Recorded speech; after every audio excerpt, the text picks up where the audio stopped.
ഫെബ്രുവരി 10 ഇന്നത്തെ daily reflection. നടത്തിപ്പുകാരൻ ഞാനല്ല എന്ന തലക്കെട്ടോടു കൂടി രണ്ടാമത്തെ പടിയുടെ ഭാഗമായിട്ടുള്ള 4-ാമത്തെ അധ്യായത്തിലെ ലിറ്ററേച്ചറാണ്. നമുക്കുണ്ടാകുന്ന ഓരോ കുഴപ്പങ്ങളും നമ്മൾ അടിച്ചേൽപ്പിച്ചതാണ്, അത് നമ്മളിൽ നിന്ന് തന്നെയാണ് ഉണ്ടായത് എന്നുള്ള ബോധ്യം നമുക്ക് വരുമ്പോൾ നമുക്ക് പിന്നെ അവിടെ ഒരു കാര്യവും പിന്നത്തേക്ക് നീട്ടിവെക്കാനൊന്നും സാധ്യമല്ല. നമ്മുടെ കുഴപ്പങ്ങൾ നമ്മൾ തിരിച്ചറിഞ്ഞു. എന്തൊക്കെയാണ് നമ്മുടെ കുഴപ്പങ്ങൾ? നമ്മുടെ മാനുഷികമായിട്ട് പല കാര്യങ്ങളും നമ്മൾ ഒറ്റയ്ക്ക് കൈകാര്യം ചെയ്തുകൊണ്ടിരിക്കുന്ന പല കാര്യങ്ങളിലും നമുക്ക് കുഴപ്പങ്ങളുണ്ടായിരുന്നു.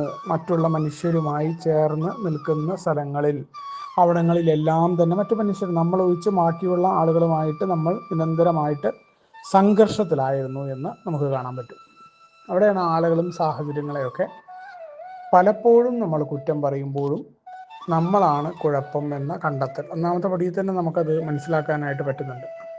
അനിയന്ത്രിതമായ നമ്മുടെ ജീവിതത്തിൻ്റെ ഭാഗങ്ങളിലൊക്കെ നമുക്കത് മനസ്സിലാക്കാൻ പറ്റും. അവിടെ നമ്മൾ വളരെ കൃത്യമായിട്ട് തന്നെ നമ്മൾക്ക് വ്യക്തിബന്ധങ്ങളിൽ കുഴപ്പമുണ്ട്. നമ്മളെപ്പോഴും ഇങ്ങനെ നോക്കിയാൽ മതി. ആൽക്കഹോളിക്സ് അനോണിമസിൽ എത്തിക്കഴിഞ്ഞാൽ പോലും നമ്മൾ ഈ മറ്റുള്ള ആളുകളുടെ കുറ്റങ്ങളിങ്ങനെ പറഞ്ഞ് നടക്കുന്നുണ്ടെന്ന് കരുതുക. ഓരോ ആൾക്കാരെയും വിലയിരുത്തിയിട്ടും അവരെക്കുറിച്ചും ഇവരെക്കുറിച്ചും ഒക്കെ നമ്മൾ അനാവശ്യമായിട്ട് ഇങ്ങനെ നേരിട്ടിട്ട് തന്നെ നമ്മൾ റിമാർക്കുകൾ തൊടുത്തു. കുറച്ച് കാലം കഴിയുമ്പോൾ അത് ഇപ്പോൾ വയസ്സിൻ്റെ പുറത്തായിരിക്കാം, ഞാനൊക്കെ ഇത്ര ഓണം ഉണ്ടവനാണെന്നുള്ള അഭിപ്രായത്തിലായിരിക്കാം, അല്ലെങ്കിൽ ആൽക്കഹോളിക്സ് അനോണിമസിലെ ഒരു പഴമക്കാരനാണെന്ന നിലയിലായിരിക്കാം.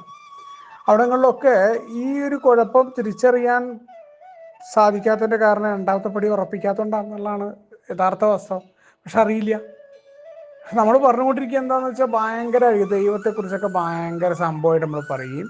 തൊട്ടടുത്ത നിമിഷവും നമ്മൾ നടത്തിക്കൊണ്ടിരിക്കുന്ന പ്രവൃത്തി എന്താ നമ്മൾ ചിന്തിക്കണം. നമ്മളിത് അറിയുന്ന പോലും ഇല്ല നമുക്ക് ഇത്രയും കുഴപ്പങ്ങളുണ്ട് മറ്റുള്ളവർ. കാരണം അവരുടെ കുഴപ്പമല്ല, നമ്മുടേതാണ് കുഴപ്പം, നമ്മൾ തിരിച്ചറിഞ്ഞിട്ടില്ല. പിന്നെന്താണ്? നമ്മുടെ വൈകാരിക അവസ്ഥകളെ നിയന്ത്രിക്കാൻ കഴിഞ്ഞിട്ടില്ല. എന്നാലോചിച്ചാൽ നമ്മളെ ചെറിയ രീതിയിൽ വിമർശിക്കുകയും മറ്റു കാര്യങ്ങൾ മറ്റുള്ളവർ സഹിഷ്ണുതപ്പെടുത്തണം, മറ്റേത് ചെയ്യണം എന്നൊക്കെ പറയണം. അത് നമ്മൾ ചെറിയ വിമർശനങ്ങൾ വന്നാൽ പൊട്ടിത്തെറിക്കുക. നമ്മൾ മറ്റുള്ള ആൾക്കാരെയൊക്കെ അങ്ങോട്ട് ഇതാക്കുക, മറ്റുള്ളവർക്ക് വലിയ ഉപദേശം കൊടുക്കും. അവനവൻ്റെ കാര്യത്തിൽ വന്നു കഴിഞ്ഞാൽ ഈഗോ നിയന്ത്രിക്കാൻ പറ്റുന്നില്ല. നമ്മളെക്കുറിച്ച് പറഞ്ഞു എന്ന് കേട്ടാൽ കുഴഞ്ഞു പരിപാടി. അത്രേ ഉള്ളൂ. പക്ഷെ ഇത് നമുക്ക് മനസ്സിലാവുന്നുണ്ടോ? നമുക്ക് മനസ്സിലാവുന്നില്ല. നമ്മൾ ഫുൾ തർക്കം, നമ്മളെല്ലാം ശരിയാണെന്നുള്ള കാഴ്ചപ്പാടിൽ ഇങ്ങനെ മുന്നോട്ട് പോയിക്കൊണ്ടിരിക്കുകയല്ലേ.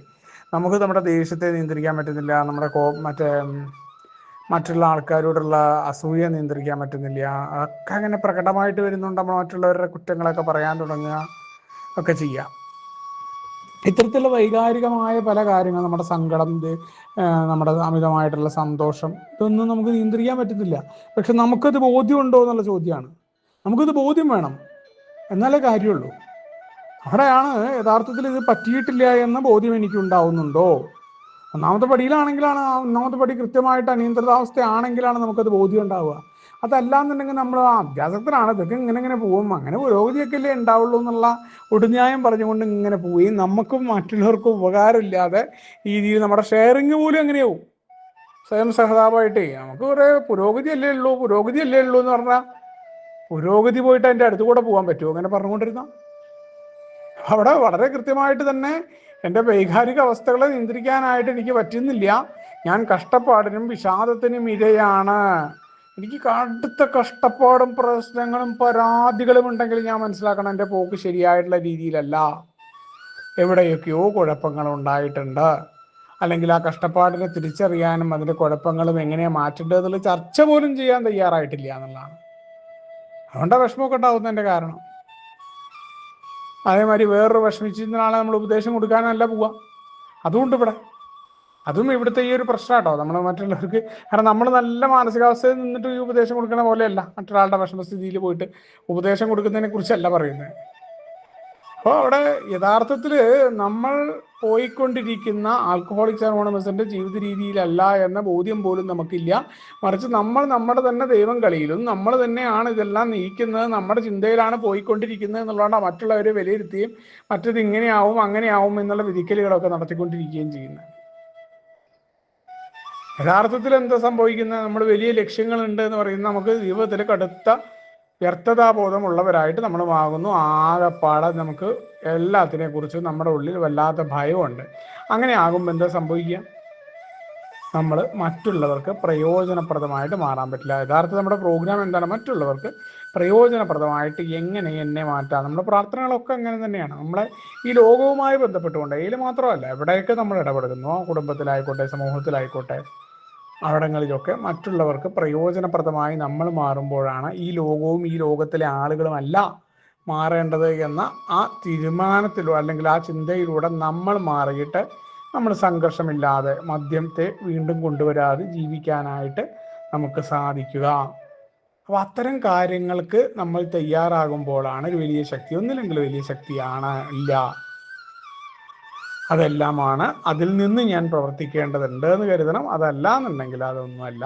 എങ്ങനെ വെച്ചാൽ പോട്ടെ, ഞാനിപ്പോൾ പോയിക്കൊണ്ടിരിക്കുന്ന രീതിയിൽ പോകാം. അവിടെയാണ് ഈ എൻ്റെ ദൈവം എന്നൊക്കെ പറഞ്ഞുകൊണ്ടിരിക്കുകയും ഇതിനെ പ്രവർത്തിപ്പിക്കാതിരിക്കുകയും ചെയ്യുന്നത് തന്നെയാണ്. അവർ യഥാർത്ഥത്തിൽ എന്താണ്? ദൈവം എല്ലാമാണെന്ന് പറഞ്ഞുകൊണ്ട് കാര്യമില്ല. അതുകൊണ്ട് ഇവിടെ ദൈവമാണ് ഡയറക്ടർ എന്ന് പറഞ്ഞു കഴിഞ്ഞാൽ ഈ പറയുന്ന കാര്യങ്ങളിലൊക്കെ മാറ്റം ഉണ്ടാവാൻ തുടങ്ങും. എൻ്റെ ഓരോ പ്രവർത്തികളിലും മാറ്റം ഉണ്ടാവും, എൻ്റെ ഓരോ ചിന്തകളിലും മാറ്റം ഉണ്ടാകുമ്പോൾ തീർച്ചയായിട്ടും അത് പ്രവൃത്തി പദത്തിലേക്ക് എത്തും.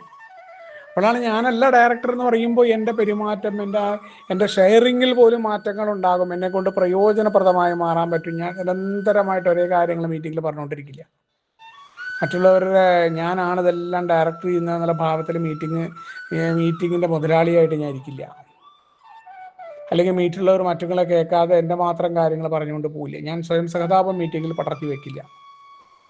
ഞാൻ പ്രവർത്തിക്കുന്ന കുടുംബത്തിലായിക്കോട്ടെ അല്ലെങ്കിൽ സമൂഹത്തിലായിക്കോട്ടെ, എവിടങ്ങളിലൊക്കെയാണ് എൻ്റെ പ്രവർത്തനങ്ങളുള്ളത്, അവിടങ്ങളിലൊക്കെ തന്നെ പ്രയോജനപ്രദമായിട്ട് മാറുന്ന ആളായിട്ട് മാറാനായി സഹായിക്കുന്ന വലിയ ശക്തി. അതിനെല്ലാം എൻ്റെ കുഴപ്പങ്ങളും എൻ്റെ ദുർബലതകളെയും മാറ്റി എന്നെ സഹായിക്കുമെന്ന ആ ഉറച്ച വിശ്വാസത്തെ പ്രവർത്തിപ്പിക്കുന്നുകൊണ്ടാണെന്നും അത് പ്രവർത്തിപ്പിക്കാൻ നിരന്തരമായിട്ടും ഒരു ദിവസത്തെ പരിപാടി എന്നുള്ള തയ്യാറാവണമെന്നുള്ള ഓർമ്മപ്പെടുത്തലോട് കൂടിയാണ് ഇന്നത്തെ ഡെയിലി റിഫ്ലക്ഷൻ കടന്നു വരുന്നത്. നമുക്ക് ഒരുമിച്ച് കൊണ്ടേ പറയുന്നത് മുന്നോട്ട് പോകാം. ശുഭദിനം, സുപ്രഭാതം.